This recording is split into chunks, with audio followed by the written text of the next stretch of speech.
Good morning mga idol, kain tayo. Gumawa ako ng ng sausawan. Ito lagyan ko ng tuyo. So sarap to yung inihaw ko na galunggong tsaka tsaka pinirito sa sausawan. Lagyan natin ng kalamansi.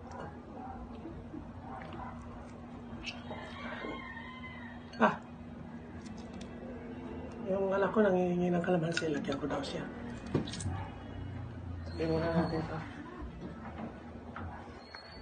Hindi ko na kanina napakita yung video nito sa pagluto kasi medyo tinanghali na kami mga idol. Pagka umaga kasi marami kanyang trabaho. Kaya nagmantalay na lang ako sa pagluto nito kanina kaya hindi ko na nakuha na ng video. Sarap to yung sarap yung sausawan, idol. Yung anak ko. Ito gusto ko. Sarap ng ng pagka-prito mga idol. Ang lalaki. 150 lang isang kilo nito mga idol. Inihaw gusto ko. Ito daw gusto niya, yung inihaw daw. Nakatikim kasi dati ng inihaw to kaya nagustuhan yung mga inihaw na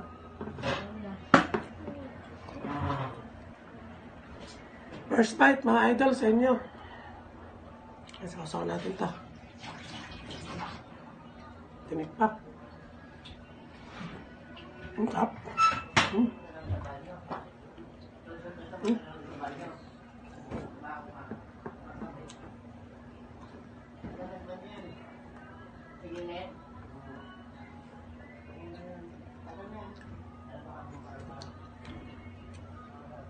Nagmamadali na ako kanina umaga idol kasi tinanghali na ang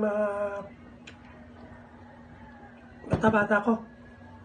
Kaya tanghali na sila nakalabas. Ito, hindi ko na nabidyoan ng pagluto ng ng galunggong.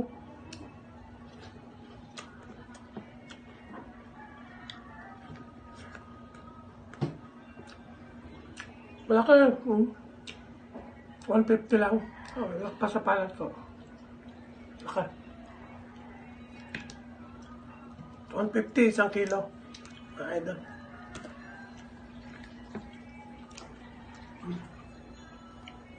Tapos lagyan nyo ng sibuyas.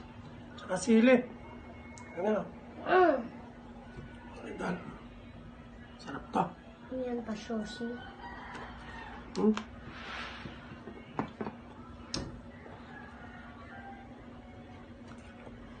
Tikman natin yung prito, mga idol. Gusto ko sa mga isda yung May mga yelo. yung laman loob niya. Yung atay, saka mga bituka-bituka niya. Yeah. Ang gusto ko dyan. Ito.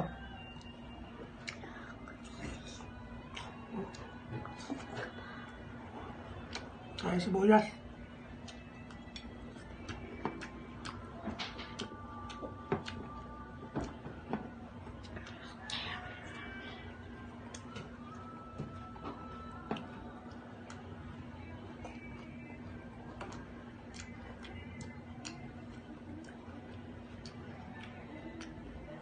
May talaga ako sa inihaw na isda, mga idol. Kasi kumain sa inihaw na isda. Ang problema lang namin, ang pag-iihaw, mahirap mag-ihaw kasi dito.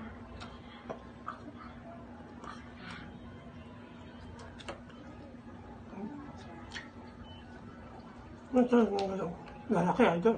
Lalaki. Pakita sa inyo paano kakating to. Tapos may minute.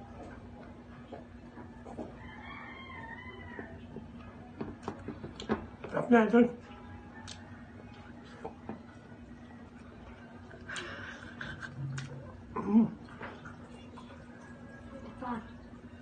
Kumakain ng saging. Sabi nila mas masarap daw yung saging na saba kaysa sa mga latandan. Mas ma-vitamins daw to yung saging saba.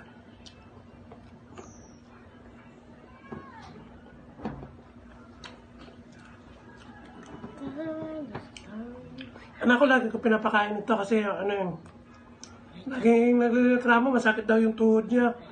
Kaya sabi ko, kumain ka lang kumain ng saging.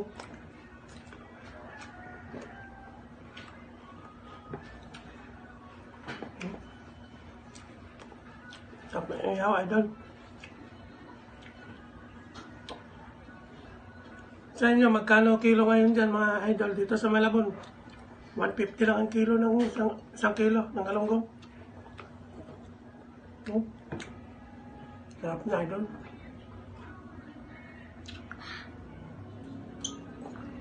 Thank you, idol.